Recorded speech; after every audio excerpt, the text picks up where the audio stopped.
Hello, everyone, and good morning. Welcome to our Big Brother 19 live feed update for September 1st. First one of September. I'm your host, Taran Armstrong, and today I am joined by Pooya. How you doing, Pooya? I'm good, Taran. I'm good. Thanks for having me on this lovely Friday. Happy to kick the weekend off by talking. Trying to figure out with you, piecing it together, how someone may have won the HOH last night.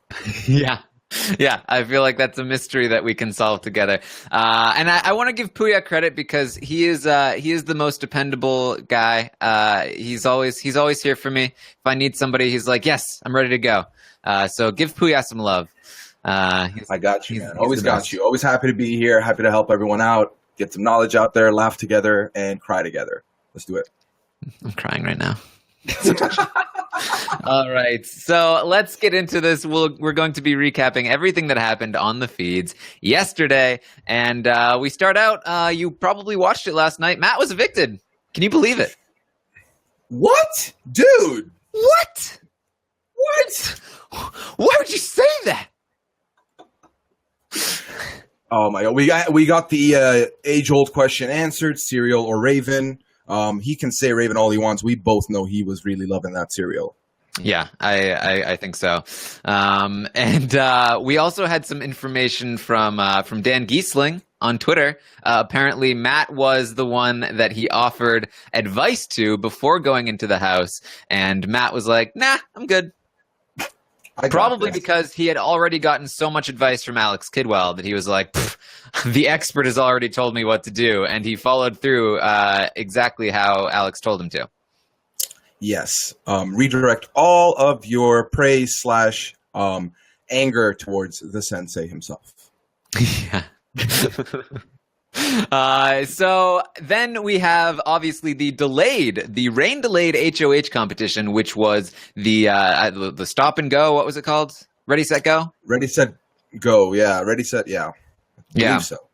So it's the one where they're in the starting blocks and they gotta like there's a bunch of things that are like snow, blow, go, and then they race. But as far as we're aware, there was no racing to be had in this competition because, you look at this field and you're like, who's probably not going to win? Probably not Kevin, right? He's probably not the fastest person there. Definitely not Christmas, given that she has a broken foot and would have to hop to the button if they actually went on a race. But Pooya, who won this? What happens? This is a story all about how someone with a broken leg won somehow. Against all odds, Christmas won this competition, and I love the chat right now. Ready, set, throw, because that's exactly what happened. Christmas against all odds. Like, for me, maybe the throwing aspect, I could see that coming, for sure.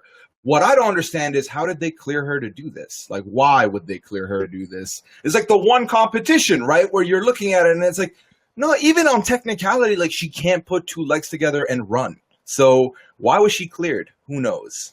I guess they told her, like, yeah, you can hop, but you'll probably lose. And she was like, you think I'll lose? Just wait. Because when she stayed in the game after she broke her foot, she was like, I want to prove that I can overcome these odds. And I think this is really an inspirational story that even somebody with a broken leg can win a sprinting competition. If she can win this, you can do anything if you put your mind to it. It's truly and have inspiring. People around you that'll throw it for you. Yeah.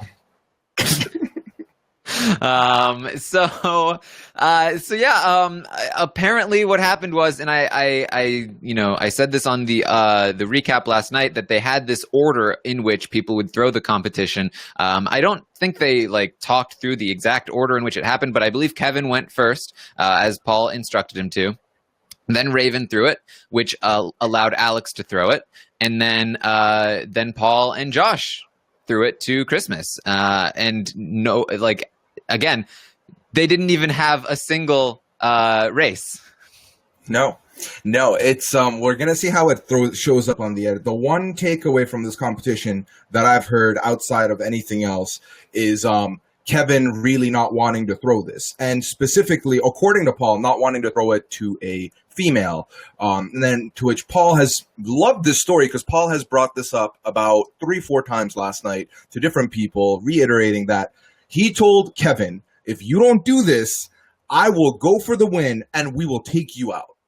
And at that point, Kevin was like, fine, okay, fine, no problem, throws it. But the order you went with, pretty much exactly the same. The one place you went wrong last night, Taran, was being so certain that Christmas would not win this. Yeah, that's your one fault. Yeah, I was like, well, they're going to all throw it to Josh, who would have been the person they threw it to, assuming Christmas couldn't compete, because I assumed Christmas couldn't compete.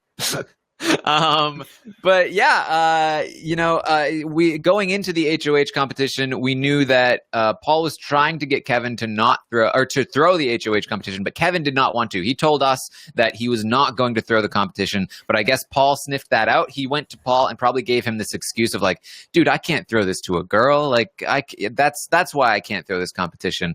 And then Paul really like went over the top and threatened him like, no, you are going to throw this or I'm going to put you up on the block.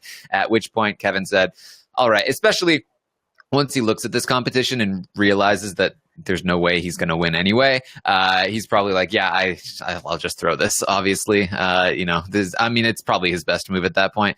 But still, would have been great to see a Kevin win. So yeah, Christmas, winner of the HOH, and Paul is already planning the next HOH. Paul, classic Paul, pretty much had a conversation with everybody last night, one by one, this room, that room, and he's kind of set it up really well. First things first, he goes up to Christmas and says, well, are you going to be afraid to take the shot? She's like, I'm not going to be afraid. And he's stoked on that. Then they spend a little bit of time trying to figure out what's the reasoning they're going to use to put up Jalix. And how is she going to put the spotlight on Jason for being the target? And then she said, I have many reasons, and believe it or not, none of them have to do with my foot. I said, well, they better not, because you won a racing competition without the foot. So don't use that as an excuse. But yeah, so as of right now, everything's moving up Paul, Jason, Alex on the block, Jason clear target. Yeah, and again, right away, like Kevin is talking to Paul on Christmas, like, hey, I just made a fool of myself, and I threw that for you guys. I better be able to trust you. And they're like, don't worry, there's a plan in place. You got to have faith. And he's like, okay. And then we have Alex. Mastermind, genius Alex. She's really been running this game up until this point. Masterful move to throw this HOH.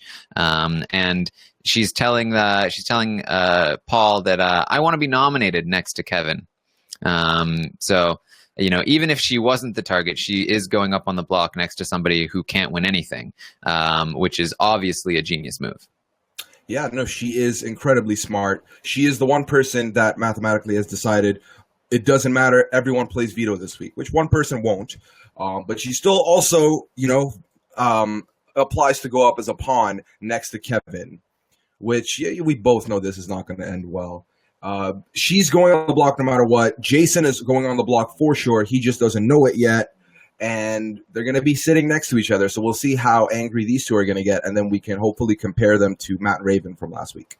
Yeah, so the ultimate plan is, as you mentioned, Christmas is saying there's no point in any sort of like subterfuge. Well, I'm going to put them up on the block. It's going to be obvious at nominations. And I'm going to make it clear that Jason is my target, and we're just going to go from there. And so Paul, he obviously wants to add some subterfuge on top of that. He says, okay, so what I'll do is I'll go up to Jason and Alex after this and go, oh my God, I think she's trying to backdoor me right now. She's been getting close to me, so I wouldn't think it was going to happen. But obviously, if she's putting you two on the block, the plan is to backdoor me. So if one of you win the veto, I'll go up. This is his way of being like, oh, I wasn't in on that plan, obviously, because I think I'm getting backdoored. And again, like normally I'd say probably not going to work, but we're talking about Alex here, so it's probably going to work. Yeah. I mean, Paul's very, very, very sharp by doing this. And like, Josh has sussed this out before. We're like, why is Paul doing these side things? Why is Paul going about and getting these things going? Josh is still also very pro this plan. It doesn't look like anything's going to come in Paul's way of selling this and spinning this to Jason and Alex. And him and Christmas have already laid down the plans of like trying to act paranoid and trying to keep away and not really talk, to kind of like amp this up a little bit. So they're going to be selling it, and it's going to work hook, line, and sinker. And this is a great way for Paul to go about it, because in the event that Jason or Alex do win the veto, they're angry. They're not going to look at Paul. They're not going to blame Paul for any of this. They're going to go directly after Christmas, Josh. And I mean, Kevin is still such a big scapegoat for everything that's going on in the house. Still, we will get to the big conversation they had last night of which occupation does Kevin have, which will come up. Yeah. I mean, it's really, I mean, just think about this, guys, right? Last week we had Jason as the HOH, and the plan was I'm going to put up Matt and Raven with the pretend plan to backdoor Kevin, and then Paul is going to pretend he had nothing to do with it. This week, Christmas is HOH, and the plan is to put up Jason and Alex, and Paul had nothing to do with it. It's the exact same plan he just executed with the people he's now pulling it on. If it works, like, it's unbelievable that he's able to bounce back and forth with the exact same thing. Like, why would they let him do this? Why would they buy it? It's insane to me. They've just been able to be convinced that no matter what happens, Paul is with them. So every subset in the house is looking at him as he's our third. He's taking us we're going to the end with him. It's all Gucci. But, I mean, he's just able to maneuver these ways. And more and more every week, we're not learning that Paul is amazing, because we're already he's already been putting the steps in for that. We're realizing how much more stupid the others are. And the closer we're getting to September 20th, the more astounding it is how he's able to walk this tightrope flawlessly. Yeah, flawlessly. I mean, these people are going to be going to the jury house to everyone who's like, wow, it's Big Paul. And they're going to be going to the jury house like, man, Paul, he tried to save me, but he just didn't have enough control in the house. And they're going to laugh in their face and be like, you idiot. Like, he did this to you.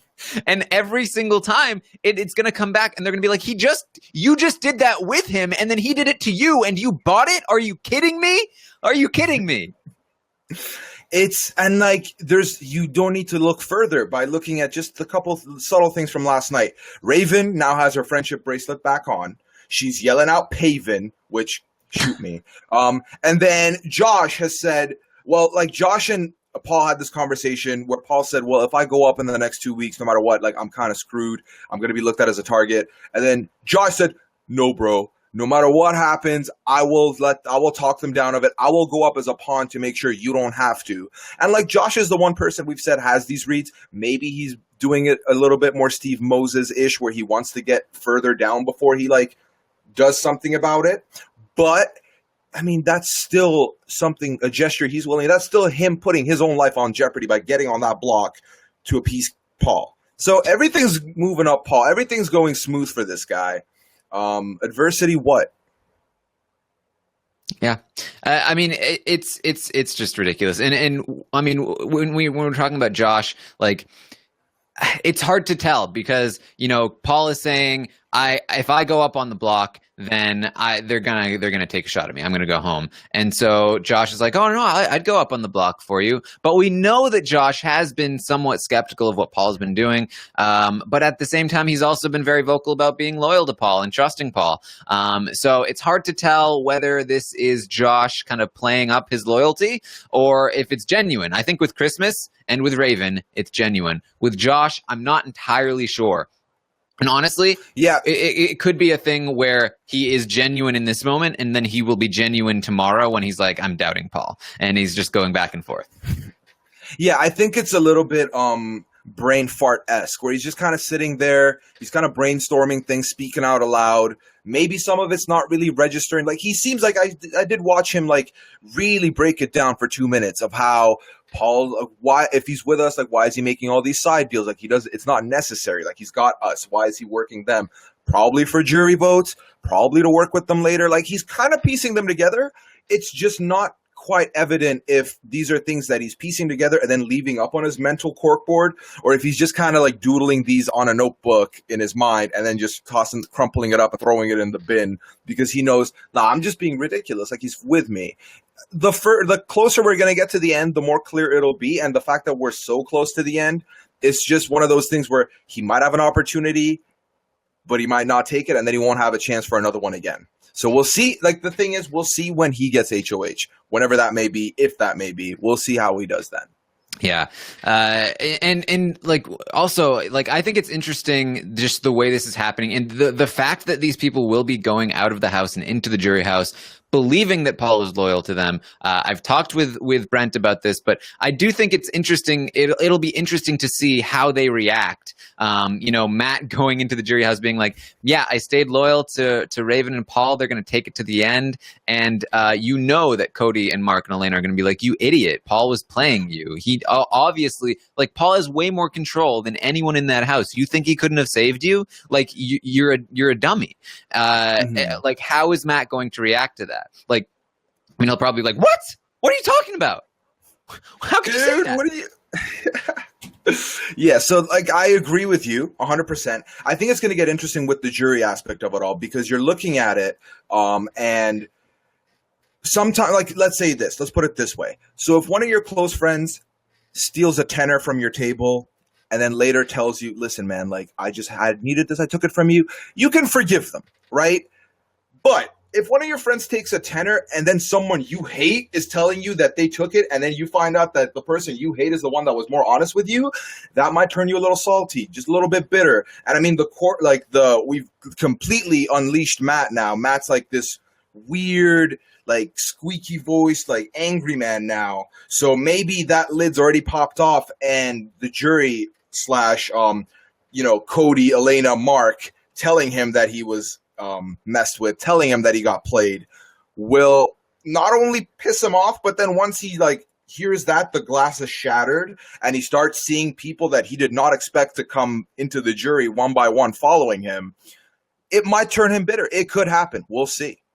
Yes, Scott is asking, what is a tenor? And I believe that's actually, it's the kind of vocal ability that Matt has, very high pitch. What? That's what a tenor is. You sing that way. Yes, $10. Yes, exactly.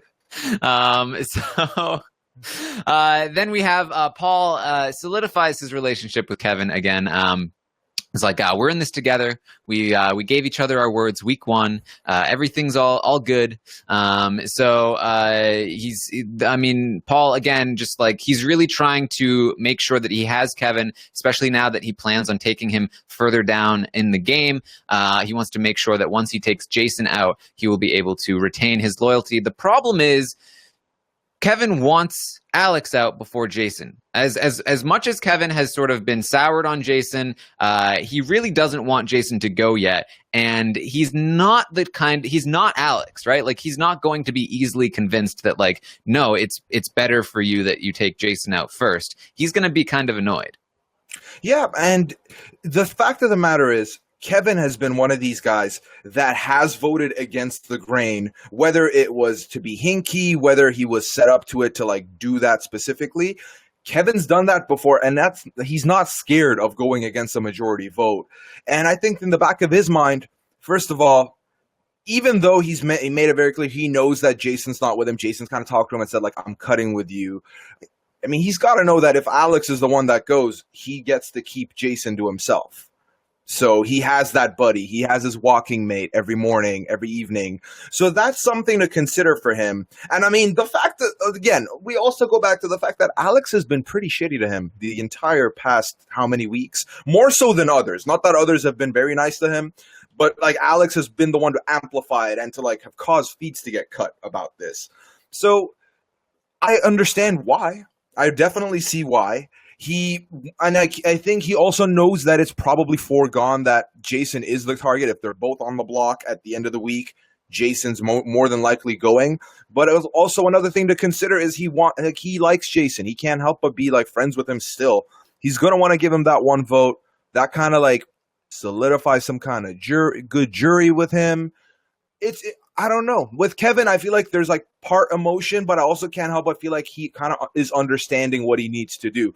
It like he's a nice guy and he talks to people as they're about to go out the door, and I think that's his like niceties and genuine part of him that's happening. But at the same time, it's good management. And while other people have noticed it, maybe we see someone like Paul like really put his foot down, and be like, no, Kevin, I promised you, I'm with you. We were together from day one. I gave you my word. You gave me yours. I need you to do this for me. Similar to how he made him throw the HOH. Maybe he really tries to pump Kevin to like point him to that direction. But for all intents and purposes, all the evidence in front of us, it really adds up as to why Kevin would vote Alex out over Jason. Yeah, and so I mean, this is really going to come down to the veto. Jason will need to win this veto if he wants to stay. Theoretically, Kevin could win it and use it on Jason, but I think the chances of Kevin winning it are probably pretty slim. And there's even a chance that he might not use it on Jason if he thinks that Alex is going to go. He might not want to piss people off. So Jason really needs to win it, and then Alex can go, and we can be much happier. And here's the thing too. They're worried about Jason and Kevin teaming up, but man, it's Jason is not the greatest at these quiz competitions that will be coming up very shortly. Especially we've got a double eviction coming up soon. I'm not sure that they need to be as worried about Jason as they are, especially if he's teaming up with Kevin, who's also terrible at competitions. But obviously, Paul has more control over Alex, so it's much better for Paul if even if she's good at competitions and she wins some, he can basically direct her in any which way that he wants. So it's better for him there. But he's being able to convince other people who might be better off with Alex gone that it's better for Jason to go. But I made my call. I want Alex to go this week. I want Jason to win the veto. That would be much better for me. Yeah, and I think the what's it called? The nail in the coffin for the spin that Paul's able to put in. I mean, we talked about this last week. Jason won both competitions. Right? Like Jason's been the more recent winner of competitions than Alex. Alex has not been in that HOH room as the HOH making moves for like a hot second. So that's enough of like recency bias for them to be like, well, Jason's just killing it. And you're right. The competitions are going to get more mental, and Whistlenut is called Whistlenut. Like he's not going to be like cracking the case anytime soon. So, and then you put them together with Kevin. Again, that's a duo that's not really harmful. So I think it's just one of those things where they're like better safe than sorry. And the fact of the matter is Paul has better hold on Alex than he will ever on Jason. Yeah. So what Paul wants, Paul will get right now. Yeah. So here's the thing. Even these veto competitions probably not suited for Jason in particular. Somebody mentioned comic books we might be getting pretty soon, which Paul will probably win. And so we probably will see Jason go, but there is, if we're going to be prognosticating the week and then the double eviction from now, it's obviously Alex and Jason are going to go open the block. Chances are Jason is not going to win this veto. He's probably going to go home. We're going to go into the double eviction. Alex, I have to imagine that even if Paul is able to be like, there's no way Paul can convince Alex not to try to win the double eviction HOH after Jason goes home. At the very least, she has to be worried and or be wanting to go after Christmas and Josh for turning on them. So she will be trying. It'll probably be a quiz competition, which she'll probably be pretty good at. So we could see an Alex win there, targeting Josh and Christmas, but she also still hates Kevin, so Paul could probably switch her over to Kevin if he needed to, but that would be a little bit of a wrinkle in Paul's plans. Actually, it might be the best thing for Paul because then he'll get to keep Raven. There's really not a whole lot that can happen here. Obviously Alex will be the target going into the double eviction. If she wins the veto, that could cause some issues because I think Paul wants to keep Raven over Kevin, but he's talked to Christmas and Josh about keeping Kevin over Raven. So he might not have enough time to switch that over, which could leave him in a vulnerable position moving forward to the end game. That could really be a game-ending mistake for him if he lets Raven go home, because she is such a key element to just like total domination in this game because she's willing to take him to the end and lose to him. Lots of stuff to think about in terms of the double eviction, but again, probably nothing that's too major in terms of like losing Paul or anything like that. Yeah, and I think I can speak for all of us here right now that we just don't want to fast forward to Thursday and see the final two in the questions comp be Raven and Alex again. That would be a nightmare again. But no, you're right, Taran, you're right. It's just Alex would have to win the veto at that point to like make sure she stays. But other than that, it's pretty clear cut that Jason will be the target now. Alex is the target for the double. And outside of something happening with Raven being targeted on the block and going, Paul's pretty much laid himself out very well to make it to the final five. Yes, and the plan for HOHs has not changed. He wants Josh or Raven to win the next one, and then so on and so forth. He'll win the important ones and make the key decisions. And they're all okay with it. So they talked about the tree of temptation with the apples and Raven and Christmas. They don't think anyone's going to be taking any because obviously Alex and Jason still feel pretty comfortable thinking that Kevin is the target. Kevin is being reassured that he is not the target. So we're having a situation where, again, the target does not know they're the target, so much so that they don't even consider taking an apple. I think this will be definitely something that goes down as one of the least effective twists they've had in the show with the takeovers and the saboteur. Yeah, pretty big flop. The thing I'm surprised about is why wouldn't they have put this so that you can pick the apple before veto? Like the fact that it's before noms has made it so that if you keep them in the dark long enough, no one's going to go for them. And then after the fact, if it was going to cause a wrinkle, that's when it's going to happen. So it's just surprising to me that wasn't considered, especially because like the second veto, the bounty, not competing in the next HH, none of these would have, none of these need to be like cleared up before noms or after veto. Like it should be fine. So I don't know. I'm okay with it. I mean, it's kind of keeping it same, which is, fine with me. Some of these wrinkles might really not do anything to begin with anyways. We saw one get picked and save a friend was nothing. The only exciting ones at this point, in my opinion, would be the double veto, and then if, let's say, someone picks it and can't play the next HOH. On both of these scenarios, I'm talking Alex or Jason, but this is with imagining that they know they're going up, so they would be picking it.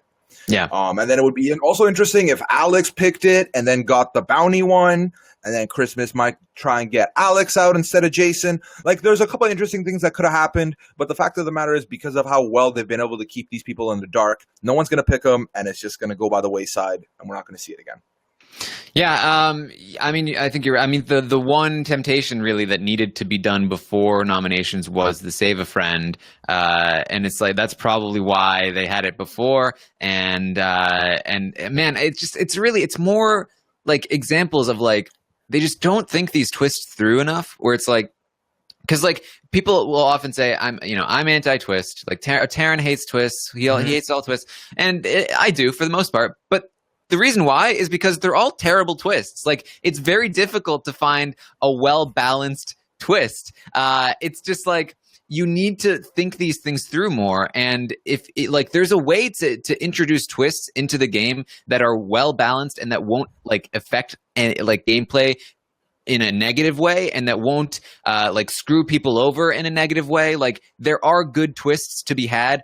They're just not interested in coming up with them. They're not game designers. They're TV show producers. And they think that they're doing this, like, this is a great, like, you can tell they're TV producers because, like, it's like the tree of temptation. Take an apple. Like the whole concept of the temptation, like it'll make for great TV. Like, oh, you think you're going to get something good and then you don't, and then boom. And they don't think about the game consequences, but like the game mechanics are so important to your show and you don't recognize that.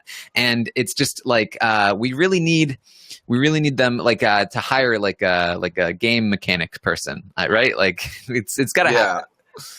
Yeah, just bring 12 people into a room, sit them down, and then make them for the next 6 hours play a make-believe version almost like a board game version where like you have all these twists that you're laying out and just watch how they happen, watch how they go along. But then the fact of the matter is they need to also consider the fact that it's the rifts and the social dynamics switching up with the twist that is what make the twist more impactful for the audience and for the show itself, for the entertainment factor. Not so much what the twist is or how big it is. That usually isn't as important, in my opinion, at least. But what do I know?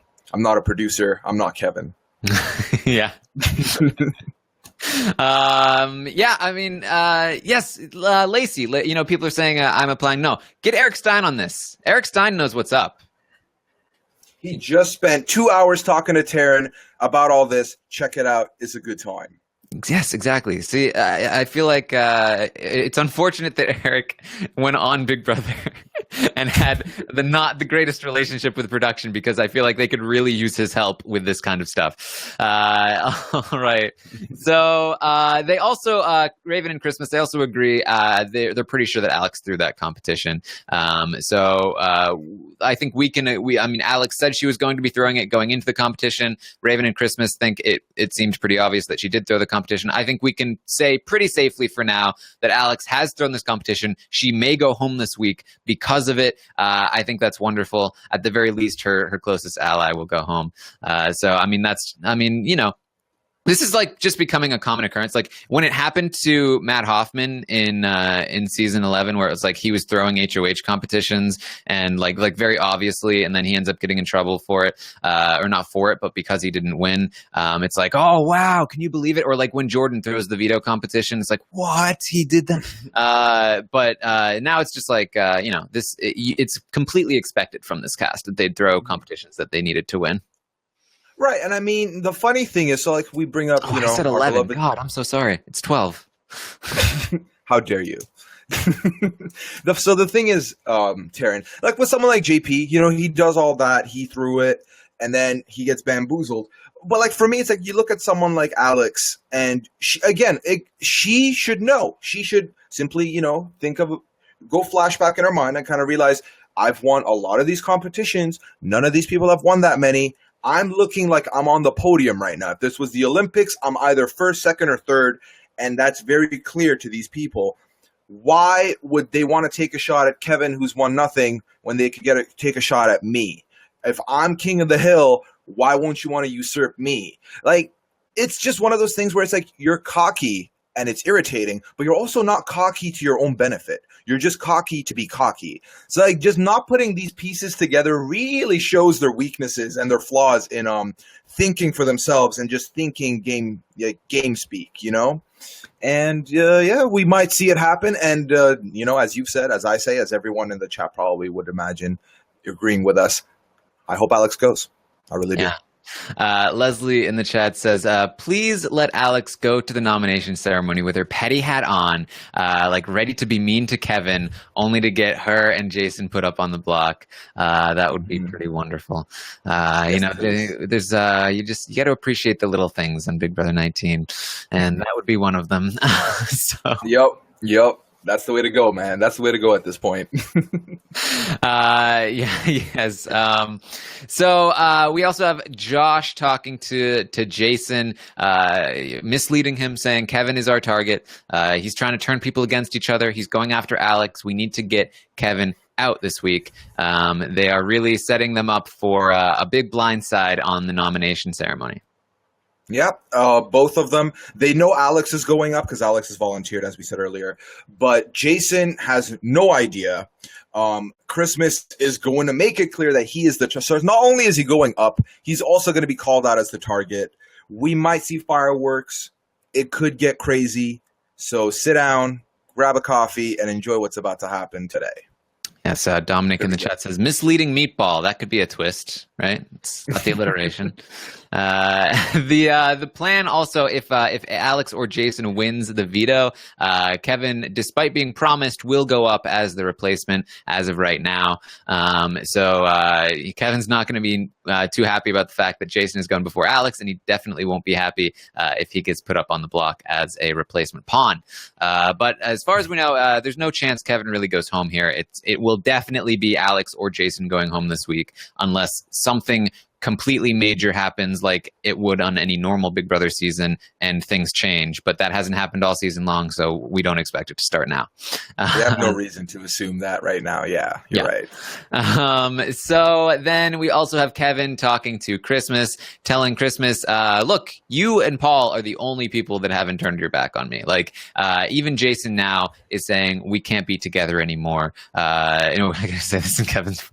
He's Jason. We can't be together. He's telling me we can't be together anymore. Like, what? Why is he doing this to me? I just want to be with him. I just want to touch him. Jason is being so mean to him.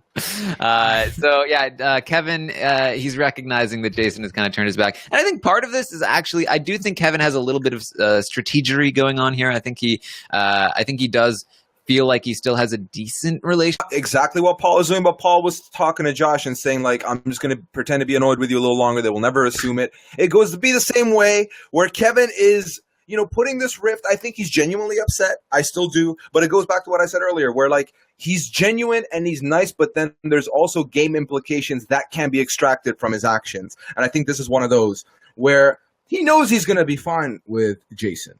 If he distances himself from Jason, he's a lot more in good graces with these guys. But also simultaneously, if for some reason Jason wins the veto and Alex is gone, he still knows that then, well, Jason will be with me, right? Because Alex isn't here, and he said he'd have to choose between us. He's picking her. If she's not here, he's picking me, right? Like, that's got to be where it goes. So you're right. I think there's definitely implications that can be made from what he's saying or doing right now. Yes. So that's our update for today. You had the talk about Kevin's job. Yes. Tell us about this. Yeah. So there were 4 jobs that were laid out last night in this conversation between Josh, Alex, and Jason as to what it is that Kevin does.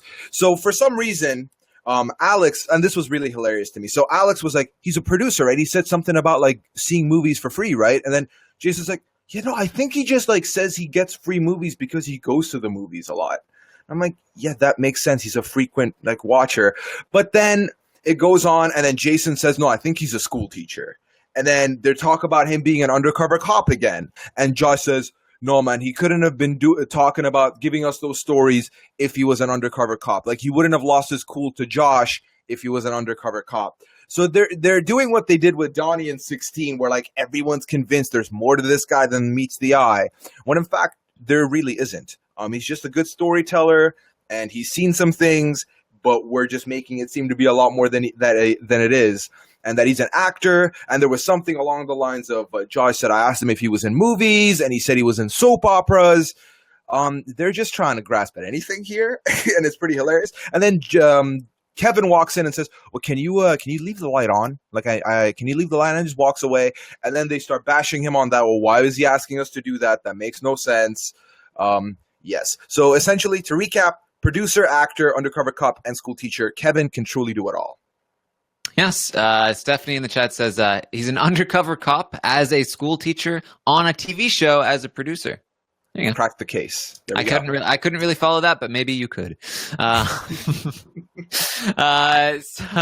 that's our update for today. It's funny because normally these Friday updates, it's like, well, somebody crazy won HOH. What are their plans? We don't know until the Friday morning update. But these days it's like, well, we knew exactly what was going to happen based on like who won HOH, and we already knew who was going to win HOH for the most part. So it's all like set in stone. There's not really a whole lot to update you on. But then it goes so far in the other direction that we're able to then, like, on these Friday updates, predict the next like week and a half because it's also set in stone. So no matter what, Friday updates have a lot of information for you.